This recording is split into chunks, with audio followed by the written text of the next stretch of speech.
লড়াই চলছে। বানর ছানা হত্যার প্রতিশোধ নিতে এলাকার সমস্ত কুকুরের বিরুদ্ধে যুদ্ধ ঘোষণা করেছে বানর। ৩ মাস ধরে চলা লড়াইয়ে বেহাল দশা কুকুর দলের। বানরের সাঁড়াশি আক্রমণে মারা পড়েছে অন্তত ২৫০ কুকুর ছানা। ঘটনায় জড়িত ২টি বানরকে আটকও করেছে নাকি বন বিভাগ। নজিরবিহীন এই ঘটনায় ভারতের মহারাষ্ট্রে তোলপাড় চলছে।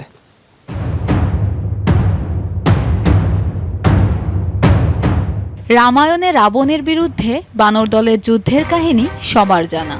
আরও একবার যুদ্ধের ময়দানে বানর দল রীতিমতো দল বেঁধে লড়াইয়ের ডাক দিয়েছে কুকুরের বিরুদ্ধে। এ ঘটনা ভারতের মহারাষ্ট্রের বিড জেলার। ঘটনার সূত্রপাত মাস ৩ আগে। একদল কুকুরের হামলায় মারা যায় একটি বাচ্চা বানর।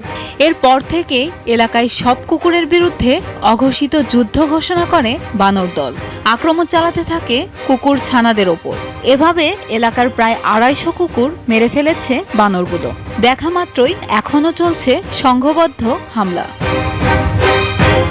কুকুর আর বানরের এই লড়াইয়ে অতিষ্ঠ এলাকার বাসিন্দারা। প্রাণীদের মারামারির মাঝে পড়ে নাকাল হচ্ছেন অনেকে।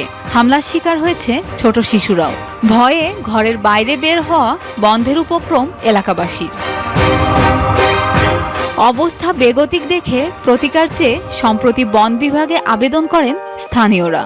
অভিযোগ পেয়ে ২টি বানরকে আটক করেছে নাগপুর বন বিভাগের একটি দল। তবে চলমান এ সমস্যার স্থায়ী সমাধান নিয়ে চিন্তিত কর্তৃপক্ষ। প্রিয়াঙ্কা চক্রবর্তী।